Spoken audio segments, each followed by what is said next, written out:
И покрај празничните светилки, економската перспектива на Русија е затемнета. Руската валута падна за повеќе од половина од вредноста изминатава година и банките немаат доволно готовина. Оваа ситуација може да се влоши пред да почне да се подобрува, вели економистот Ури Дадуш од фондацијата Карнеги за меѓународен мир. Русија е на работна бездна. Следната година се соочува со рецесија. Довербата кај потрошувачите опадна. Инвеститорите изнеле повеќе од 100 милиарди долари надвор од земјата. Да ја стабилизира рублјата и да ја задржи ликвидноста на банките, Москва ги крена каматните стапки и објави план за пумпање 20 милиарди долари во руските банки.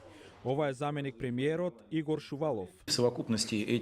Сите овие мерки заедно ќе дозволат нашиот банкарски систем, што веќе е стабилен, да биде уште постабилен и да биде отпорен на потреси доколку се случат.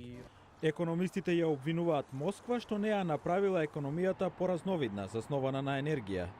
Кога на тоа ќе се додаде паѓањето на цената на нафтата и економските санкции од Запад, економистот и советник на Белата куќа Джейсон Фурман вели самата Русија е виновна што дошло до ова. Тоа е сериозна економска ситуација во која што самите се доведоа и во голема мерка е последица на тоа што не ги следаа меѓународните правила.